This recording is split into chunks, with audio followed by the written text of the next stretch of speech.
This is All India Radio. In the program Spotlight, now we bring you a discussion on Economic Survey 2023. The participants are S.P. Sharma, Economic Analyst, and Rajesh Lake, AIR Correspondent.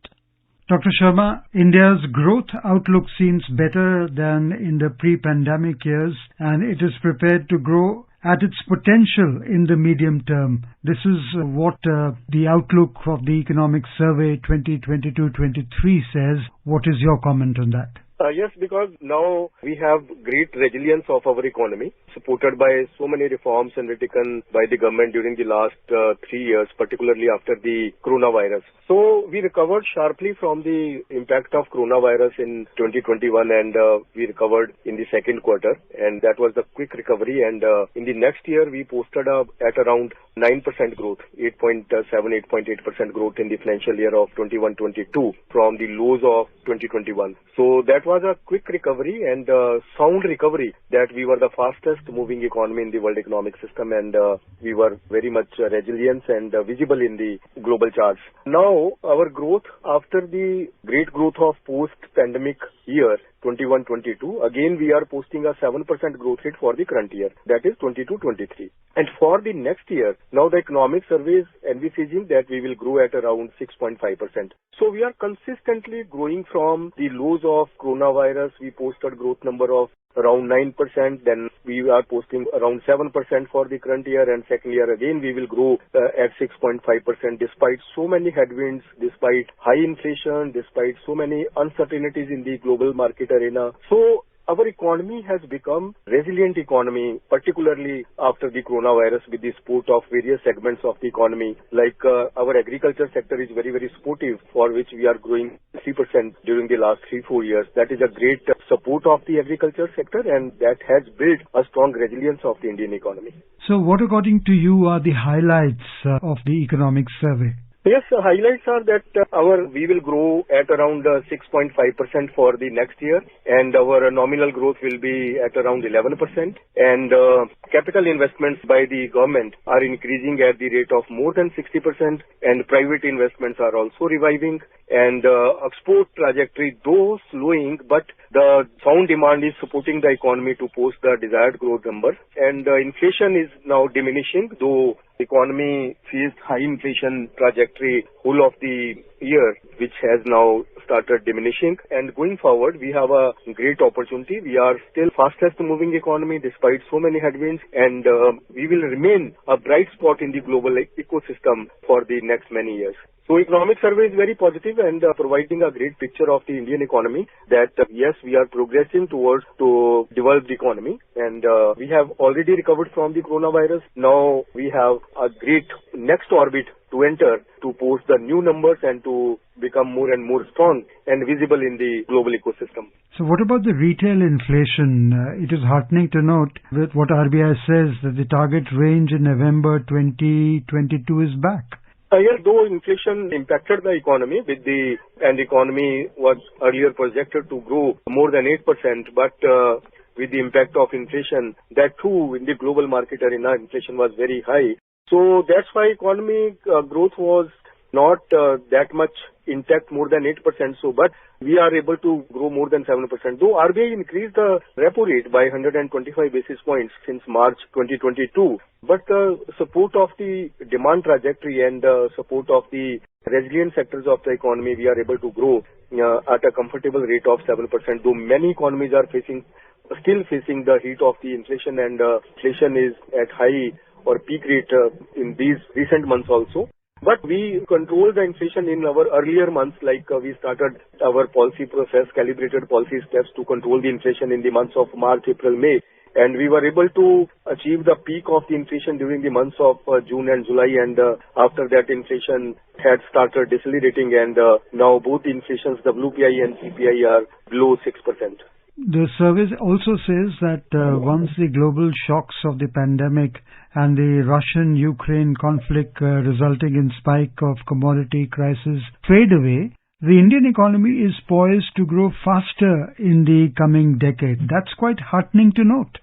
Yes, global shocks were there, and now still economy is facing the global shocks like Russia-Ukraine conflict, and now integrated of the economy is also very much visible with the global market, and our export and our investments are very much connected in the global market, and global integratedness has increased significantly. But the resilience of the economy, like fundamentals of the economy, supported the economy at this juncture, and government also took so many reform measures and the policy measures and the calibrated steps to mitigate the impact of global headwinds and to support the economy from the grassroots level.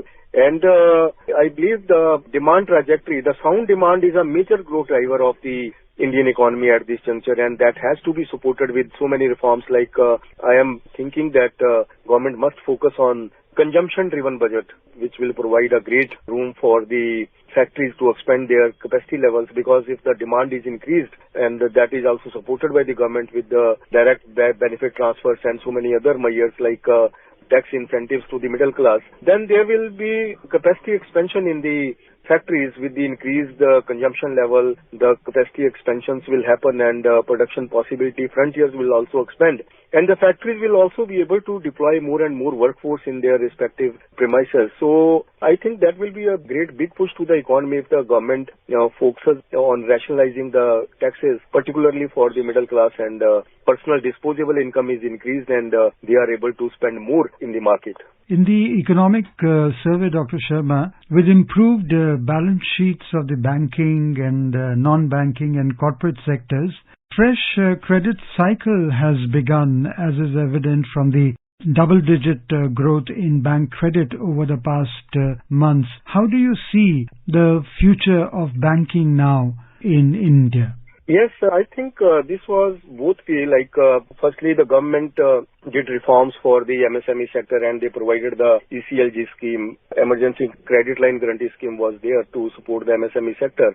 And that was also with the simplification of the many norms to get the credit from the banks. And banks' balance sheets also improved. And that's why we are able to grow more than 30% in the credit growth. That is a great thing for the economy, and which is indicating that now the industry is in progress and in the expansionary mode. So going forward, I think there must be more focus on the credit expansion, because MSME sector holds a great potential to move forward, and particularly they are sometimes impacted by the lesser working capital, and they face some time of collaterals from the banks and some stringent norms. So there must be some uniformity for demanding the compliances, like paperwork to provide the credit.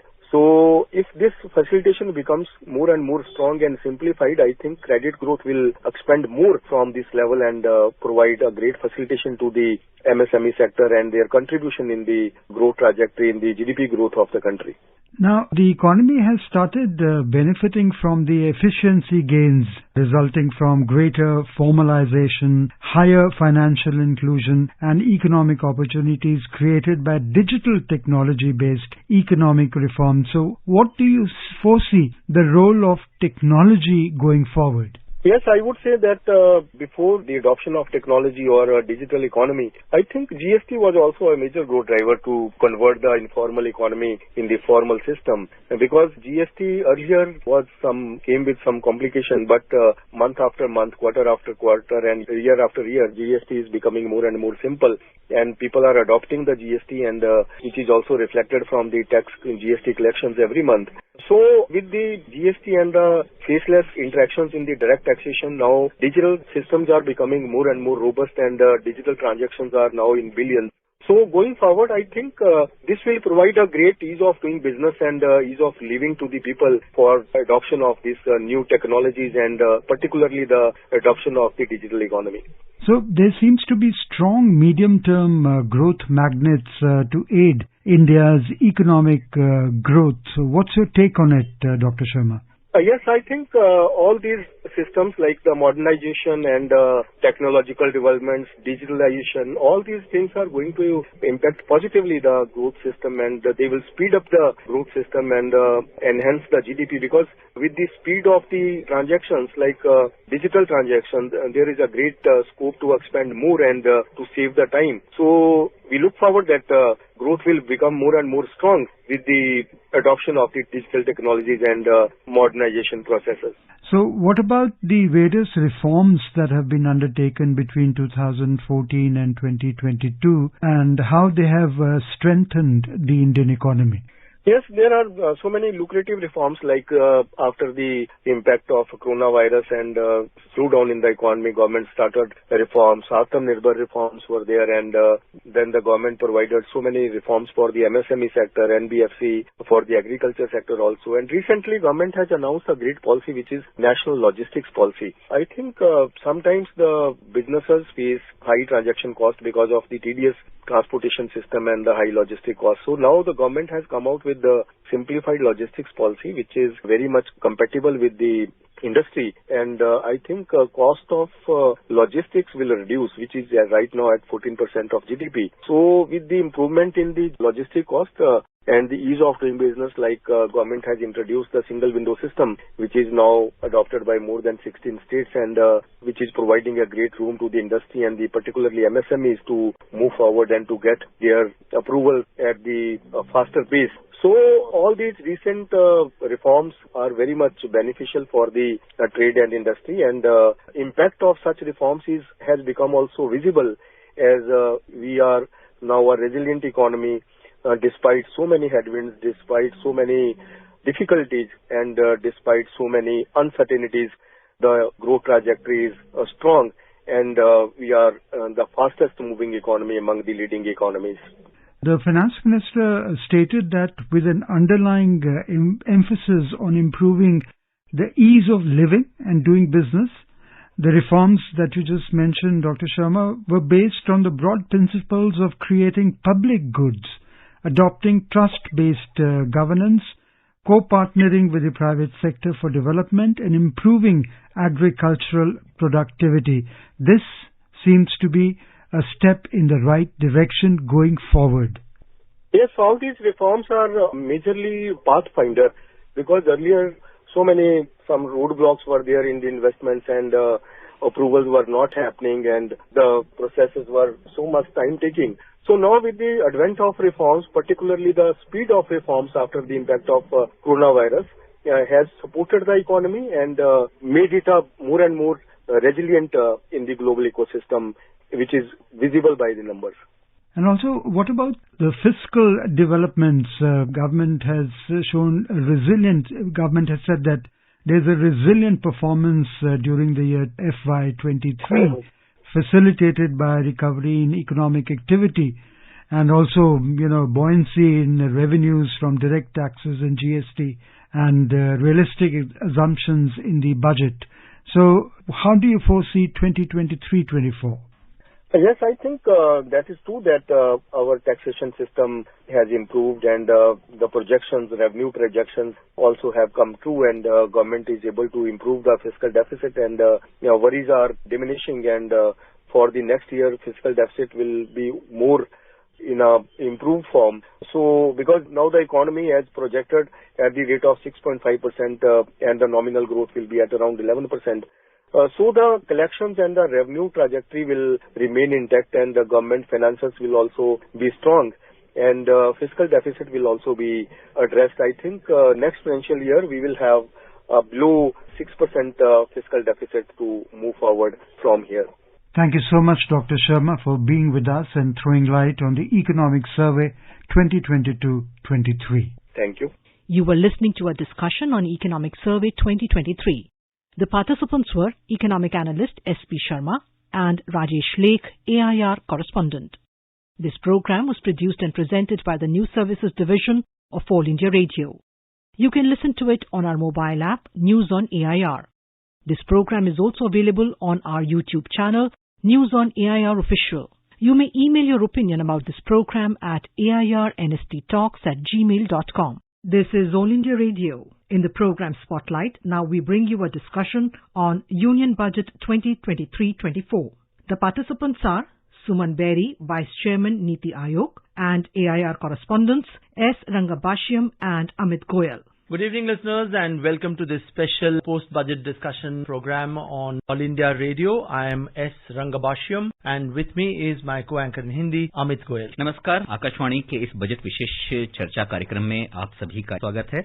उपाध्यक्ष नीति आयोग का सुमन जी, कार्यक्रम में आपका स्वागत है। Thank you. मोटे तौर पे बजट के आकलन को अगर 3 हिस्सों में बांटा जाए, चूंकि आप नीति आयोग से जुड़े हैं तो ये पूरा योजना का कार्यक्रम आपके निर्देशन में ही रहा होगा।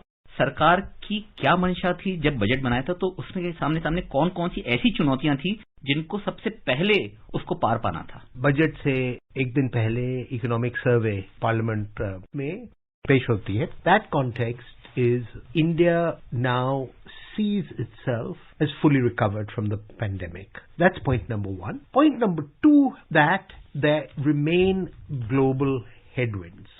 अब ये global headwinds का क्या महत्व है? मतलब विकास में, growth में, they can slow us down because normally we get growth from exports. We also get growth from capital flows, and capital flows have been strong because interest rates until 2 or 3 years ago were very low and India was attractive. It was attractive for their direct investment and also for what is called portfolio investment. Now, what we are facing is that we have come out of COVID with surprising strength, but the world outside is less favorable. We must try and restore our growth momentum while still being sufficiently cautious and careful so that we remain an attractive investment destination for foreigners, but also for Indians. So the name of the game, the main goal is, or one important goal, is to try and get private investment going again under difficult circumstances. But second, to recognize that there are pockets of untapped potential in the domestic economy which need to be activated, and activated in the Sabka Saath, Sabka Vikas, Sabka Prayas sense. And so what I would say is the budget has 2 goals. One is to try and get private investment fired up despite a gloomy world economy, and second, to make sure that the left behind are taken care of. आपने कहा कि जो निजी क्षेत्र से निवेश है उसको बड़ी मात्रा में किस तरह से आकर्षित किया जाए, किस तरह से उसके लिए रास्ते सुगम बनाए जाएं, ये एक प्रमुख उद्देश्य रहा है बजट के पीछे, जिससे कि हमारी विकास का पथ है वो निरंतर आगे बढ़ता रहे। सरकार ने कौन कौन से ऐसे फौरी तौर पे कदम उठाए हैं जो इस बजट में साफ साफ नजर आते हैं और निजी निवेश को इससे प्रोत्साहन मिलता है?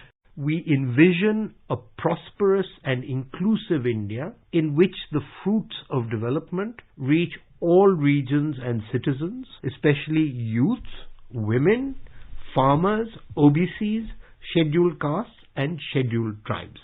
Inclusive growth is what I think this budget sets us down the path of, and it does it in some imaginative and unusual ways. I will give you some examples of programs in this budget that I think innovative, relatively low cost, but again, Niti and the states will have to do a lot of work, but I think it's the vision that's interesting. Yeah. What do I have in mind? Nari Shakti budget में कई जगह में है और Republic day parade में भी नारी शक्ति थीम था, पर यहाँ जो मुझे खास इम्प्रेसिव लगा is the scheme to help self help groups to modernise. जी, आपको शायद पता होगा कि नीति आयोग के माध्यम से एक एस्पिरेशनल ब्लॉक्स प्रोग्राम माननीय प्रधानमंत्री ने लॉन्च किया था और वो बजट स्पीच में भी उसके बारे में चर्चा हुई थी। Why I'm mentioning that here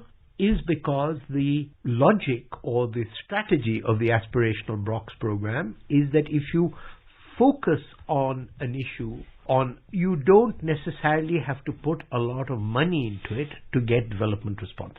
So when we talk about this program for self-help groups, the idea is to help bring digital resources to self-help groups, the products of these self-help groups, often very high quality. मैं हिमाचल में गया था इनको अब marketing में मदद करने के लिए, and the point is it's a strategy of empowerment and not a strategy of handouts. Okay? Right. Yeah, Mr. Berry, we'll take each of the highlights and points. Let's start off with capital expenditure. The outlay has been increased by, 1/3 to 10 lakh crore rupees. Can we expect this kind of a huge big ticket announcement to have an impact pan-India and to have a wonderful multiplier effect, whether we talk of employment or creation of infrastructure? Well, the short answer is yes. The longer answer is direct and indirect effects. And since it's my privilege to be in the presence of the Honored Prime Minister, the indirect effects, I think, are as important as the direct effects. What do I mean by direct and indirect effects? So, the direct effect is if you tend to think about railways, roads, but connectivity is how a country gets richer, okay? So it allows people to serve a larger market. That then gives them the power to spend, and they spend locally. Similarly, you mentioned the increase in infrastructure, but we could also mention the big increase in the Awas Yojana in housing. Now that has a direct effect. Yeah, let's continue our discussion with Shri Suman Berry, Vice Chairman of Niti Aayog. Mr. Berry, a number of announcements will obviously, time permitting, we'll try and, squeeze in as much as possible. But let me bring in this point of, 75,000 crore rupees allocated and targeted for 100 critical transport infrastructure projects. Obviously, they will have an impact on the Pradhan Mantri Gati Shakti Yojana as well. Well, it's the other way around. The Gati Shakti is a tool to make sure that in transport and connectivity investments are designed properly and that optimize the location. But this is not only about interstate or trunk transport. This is also about urban transport, which is very important. And a very important dimension of the budget is all that it is doing for cities. You had asked me while we were off the air about something that is particularly striking about this budget. I think it's a compassionate budget at a difficult time. Is in the budget is the shift from manual scavenging or cleaning of sewers to mechanical cleaning of sewers. It's a small point, but it is one of the ways of bringing cities into the 21st century. But there are many other dimensions and tools of it, which include transport, they include planning, and indeed understand that one of the qualifications for benefiting from the expansion in the 50-year loans for capital expenditure is to undertake various urban reforms so that you can qualify for municipal finance. But you had asked about the 75,000 crores. I think this is over and above the very high allocation that has been provided for railways already. So this is primarily highways, but also urban transport. सुमन साहब, ये बताइए, अभी तक इतनी सारी चीजें हुई, हमेशा अर्थव्यवस्था के बारे में माना जाता है कि जो सबसे बड़ा रोजगार देने वाला और अपने आप को स्थापित करने वाला एक बहुत बड़ा तबका है, वो एमएसएमई के द्वारा नापा जाता है. उनके लिए बहुत सारी रियायतों की घोषणा की गई है या बहुत सारे उनको प्रोत्साहन दिए गए हैं. उनके बारे में हमारे श्रोताओं को बताएं कि किस तरह से उनको सीधे तौर पे इस बजट से प्रोत्साहन भी मिला है, साथ ही साथ उनकी तरक्की में कोई बाधा ना पाए. सबको समझ है कि एक्सपोर्ट्स में भी, रोजगार में भी, इनोवेशन में भी एमएसएमईज का बहुत बड़ा इस बजट में सबसे पहले क्रेडिट गारंटी स्कीम को एक्सटेंड किया है. दूसरा, मैं इस मामले में इतना एक्सपर्ट नहीं हूं कि मैं क्वांटिफिकेशन दे पाऊं का महत्व कितना होगा, पर जो हम देख रहे हैं कि जो क्रेडिट अब एमएसएमईज को जा रही है वो काफी बढ़ रही है. तो लगता है कि उनकी हालत कोविड के बाद इतनी खराब है नहीं, पर सरकार अपने तरफ से क्रेडिट करवा रही है. पर काफी एमएसएमईज को, मतलब जो उन्होंने बिड्स की थी कोविड करके, वो पूरा कर नहीं पाई. तो एज यू नो, ये सिक्योरिटी डिपॉजिट उनको डालना पड़ता है. इस बजट में अगर वो सचमुच फुलफिल नहीं कर, ये उनकी सिक्योरिटी डिपॉजिट उनको वापस आ जाएगी. उसके अलावा जब एमएसएमईज को, often MSMEs are part of a supply chain to larger enterprises, तो मतलब काफी इधर खेल होता है कि 60 days terms हैं, पर 60 days पे पैसा नहीं मिलता। अब इन्होंने कहा है कि जो इनसे खरीदते हैं वो डिडक्शन तभी कर सकते हैं जब पेमेंट करते हैं, which means that the flow of resources from their to their suppliers should improve. अब शायद और भी हो, पर ये उनको समय पे एमएसएमई को समय पे उनके जो भी भुगतान है, जो पेमेंट्स हैं, वो उनको समय पे मिल पाए, तो ये एक बहुत बड़ी राहत हो जाती है, जिसके लिए 45 दिन की समय सीमा भी निर्धारित की गई थी। और आपने जैसा अभी बताया, ये तो एक बहुत व्यवहारिक और बहुत बड़ा कदम है। कोशिश तो है जी, जो कोविड पीरियड में अगर वो अपना कोई भी कॉन्ट्रैक्ट पूरा नहीं कर पाए थे, तो उसमें जो उनकी फोरफिट की गई थी जो भी धनराशि, वो भी अगर एक उसके कारण वाजिब हैं, तो सरकार उसको भी उनको वापस करेगी। ये बहुत ही बड़ा और काफी सराहनीय कदम माना जा सकता है। पर मैं चाहूंगा कि हम ये ट्राइबल्स के बारे में ट्राइबल्स के बारे में बताइए, क्योंकि वो समाज के अंतिम छोर पे खड़े हुए लोग होते हैं जिन तक सरकारी सहायता पहुंचना बहुत जरूरी भी है, और उन तक पहुंचने में हमेशा आमतौर पर थोड़ी सी देर हो जाती है। मिशन मोड में इसको कहते हैं पीवीटीजी। और पीवीटीजी का क्या मतलब? पीवीटीजी का मतलब है पर्टिकुलरली वनरेबल ट्राइबल ग्रुप्स। इस मामले में नीति काफी इन्वॉल्व है। तो एक मिशन लॉन्च होगा और इनके एकलव्य मॉडल रेजिडेंशियल स्कूल्स के टीचर्स भी का प्रोविजन किया गया है। And also the health has been in sharp focus. As far as sickle cell anemia disease is concerned. So there is, kind of renewed focus on tackling these particular issues. And it's a large group of people. Although it's a hereditary disease, but it brings down the life expectancy. No, I'm saying tribals as a whole are 20 crores or something like that. So, we have talked of OBCs, SC/STs, but I think this is the first time that tribals are getting this kind of focused attention. And again, this is a first step, but they start to get more financially secure. They will also get politically more active. So it's a long journey, but I think it is one of the elements of why I call this a compassionate budget. Mr. Berry, we often talk about, cooperative federalism and also, competitive federalism. In budget, if we were to see, some 5,300 crore rupees has been allocated to Karnataka for irrigation, maybe because of the drought situation there, but not to any other state. Do you think there could have been other candidates as well? I'm sure there would be other candidates, but why this received particular attention? Only Karnataka? Yes, I wouldn't kind of speculate on that, but the larger issue of cooperative and competitive federalism, it really does seem to work. I mean, and part of NITI's role is to be objective. Of course, we are now starting to work with the individual states under the State Support Mission as well. And let me just indicate a little bit what that's about. NITI itself has evolved from being the Planning Commission to being Niti Aayog. And in the old days, states had their planning departments who worked with NITI. And so we have offered to them that we would repurpose, as it were, their planning departments. And so many of these schemes, which have been announced today and before, they will need focused implementation in the states. And that is the way in which we hope that we can be of help to the implementation of this budget. Mr. Berry, let you go finally. I also want to bring in this point about the aspirational blocks and aspirational districts. Earlier we had that program. Now it seems that there is renewed focus at the block level. They have their own ecosystem to come forward. That is true. What is the insight behind this? Firstly, that the aspirational districts program seems to have worked. Secondly, India is a populous country, and even a district is a very large unit for micro-level planning.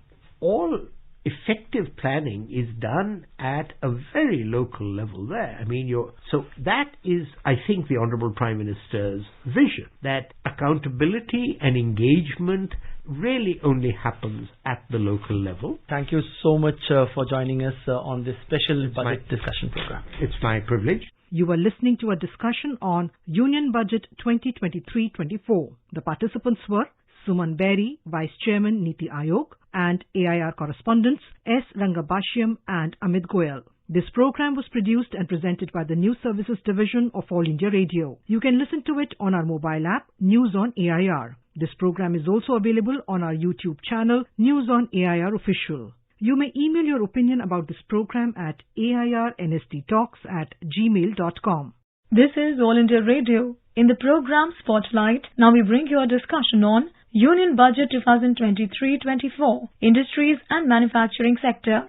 The participants are Arun Chawla, Director General, Federation of Indian Chambers of Commerce and Industry, and Sanjeev Bajaj, President, Confederation of Indian Industry. Moderator is Om Vesh Upadhyay, AIR correspondent.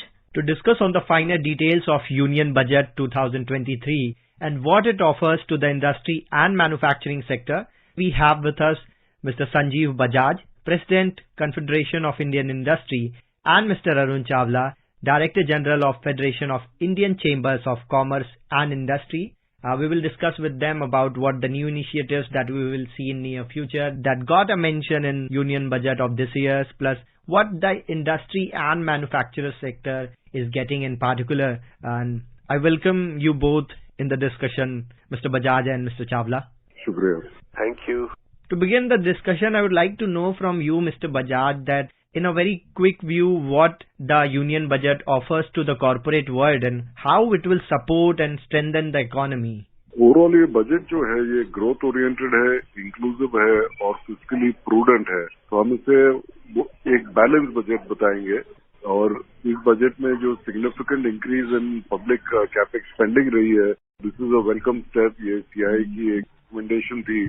दूसरी recommendation ये थी कि हमारी middle and lower classes में जहाँ लोगों को सबसे ज्यादा तकलीफ हुई है इन द लास्ट 3 years, इन्हें पर्सनल इनकम टैक्स की कुछ बेनिफिट मिले। That announcement is also very much welcome. The third is been in the area of urban infrastructure की अर्बन इंफ्रास्ट्रक्चर में जो फोकस देना चाहिए और स्टेट्स एनकरेजमेंट देना चाहिए इस एरिया में। इन एडिशन पूरी जो एनवायरमेंट है म्यूनिसिपल बॉन्ड्स की, वो जो डेवलप करनी चाहिए। ऑल दीज रिकमेंडेशंस हमने बजट में अनाउंस किए हैं। और जिस तरह से इंडस्ट्री ग्रो होती है तो एमएसएमई सेक्टर को किस तरह से बढ़ावा दे, इनकी जो क्रेडिट गारंटी स्कीम है उसमें जो इंक्रीज की गई है बजट में, that is another welcome step. तो ओवरऑल सीआई की तरफ से we believe that this is a very positive growth oriented budget which is also fiscally prudent. So Mr. Chawla, how do you see this budget, and if you can share the key highlights of the Union Budget 2023 and what new initiatives central government is aiming to boost? Let me start by saying that it's a very balanced and progressive budget with the focus on growth, infrastructure, digitization and sustainability, which is in continuity. And of course, the fantastic thing is it has touched all sections of the society. So 33% increase in capex outlay is a big plus, which will not only help crowd in private investments, but give a great support to green shoots already emerging. There's a continuation of heavy lifting by government on capital expenditure. Incidentally, capital investment outlay has been increased steeply for the third consecutive time. The budget is also very inclusive with focus on gender diversity, underprivileged, tribals. MSMEs have lots of positive in terms of getting credit at lower rates as well as moving away from the accrual to the cash basis. So when I talk about inclusiveness, let me say that it has even touched sectors like agriculture, health, education, with emphasis on digitization and skilling. Inclusive schemes for improving the conditions of poor, vulnerable tribal women, more Eklavya model residential schools, 66% increase in allocation to PM Awas Yojana. Now, another thing which I would like to sort of highlight is that there is a continuous focus on ease of doing business. The compliances have been reduced by 39,000. It has decriminalized 3,000 laws. There is a portal which has a repository of information. Then the e-courts outlay has increased, which means speedier justice. Settlement of disputes when arbitration award is challenged. Now there is a clear target for sustainable development also by allocation of 35,000 crores towards energy transition, net zero objective, green credit program which will incentivize environment sustainable actions by corporate and local bodies, PM Pranam program which is balanced use of chemical fertilizers, Govardhan scheme established to promote circular economy, Bharatiya Pragati Bioresource Centers which have 1 crore farmers towards natural farming, encouraging farmers for natural farming, Mishti building on India's success in afforestation for mangrove plantation along coastline, local communities forefront of conversion measures. Now, innovation is also a very strong underlying theme.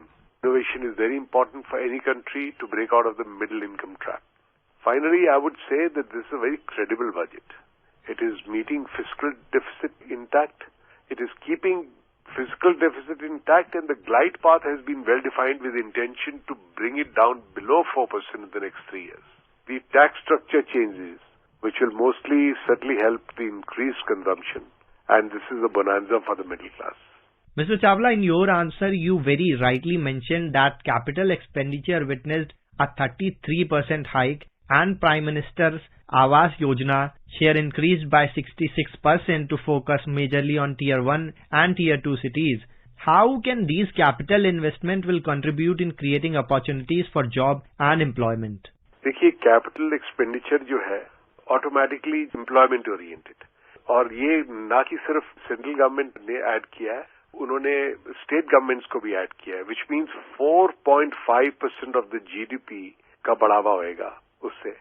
और उसके अलावा capital outlay for railways 2.54 lakh crore, which is 9 times what was in the year 2014।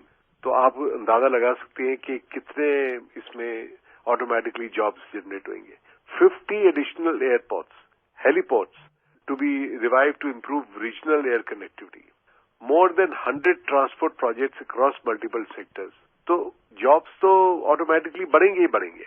So this is my submission to you कि ये बहुत ही बेहतरीन budget है, last budget of the government, but definitely touching all sections. Then Mr. Chawla, can we say that it will proportionally attract more investment? Absolutely. आप देखिए ना, middle class को इतना बोनांजा मिला है टैक्स में, तो वो उनके हाथ में इनकम बढ़ेगी, तो capacity to buy will also increase, and then demand will increase, then supply will automatically increase, when supply will increase, then obviously the investments will increase. Mr. Bajaj, when we talk about that this is a budget of future and this is the first budget of Amrit Kal, how and what the manufacturing sector got in this union budget, especially when we talk about companies who work in producing the green product?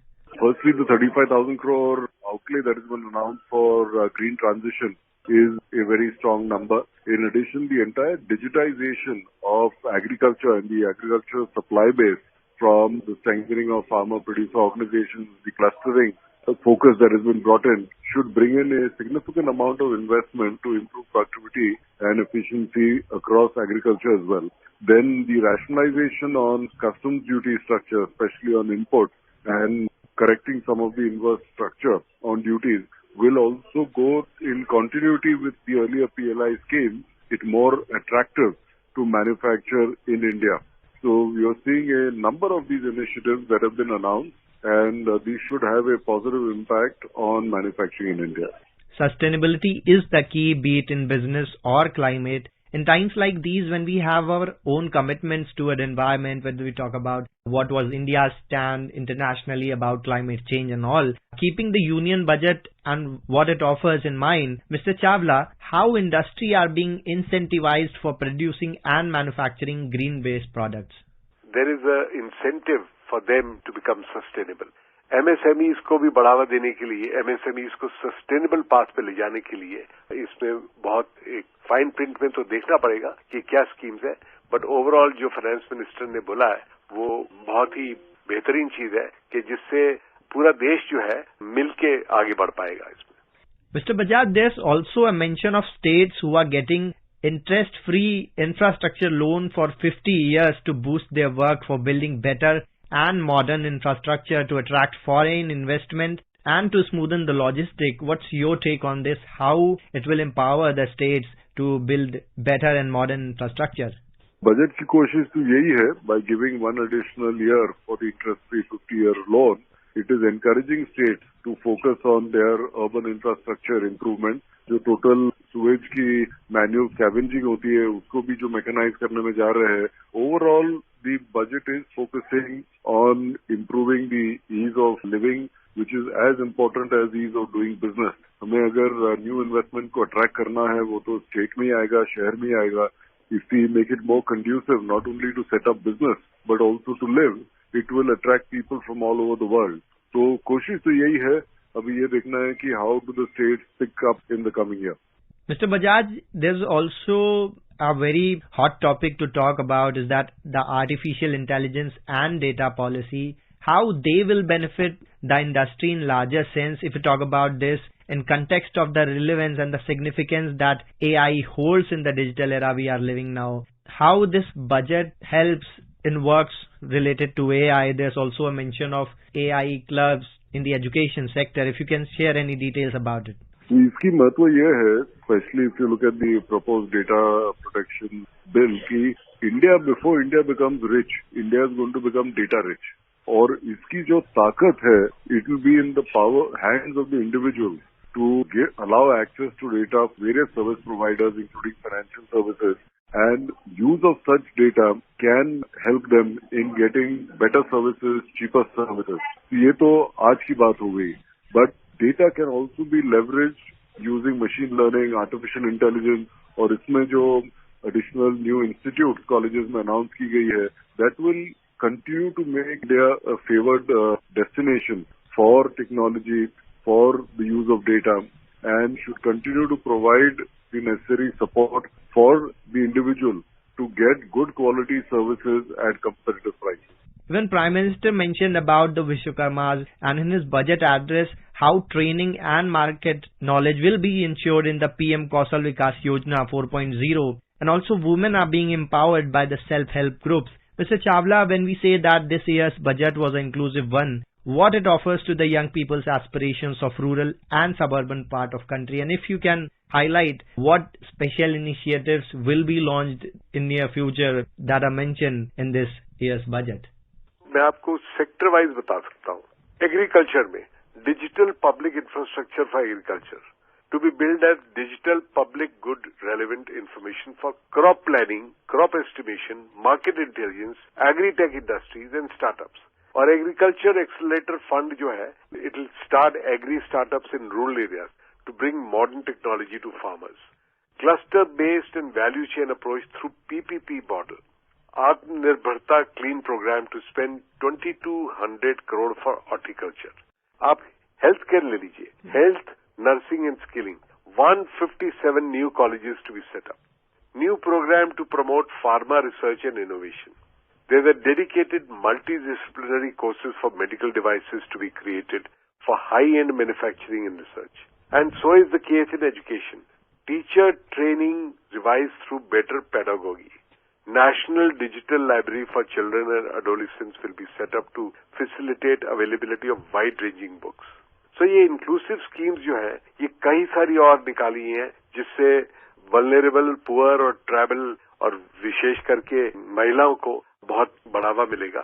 Eklavya model residential school, 66% increase है allocation to PM Awas Yojana. All through, it's a very good budget. Overall, this is going to be the investment in the transport infrastructure.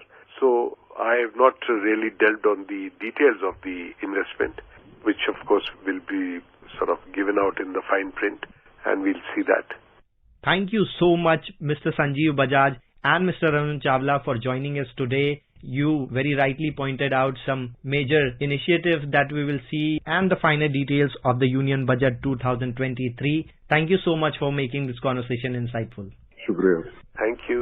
You are listening to a discussion on Union Budget 2023-24, Industries and Manufacturing Sector. The participants were Arun Chawla, Director General, Federation of Indian Chambers of Commerce and Industry, and Sanjeev Bajaj, President, Confederation of Indian Industry. Moderator was Omvesh Upadhyay, AIR correspondent.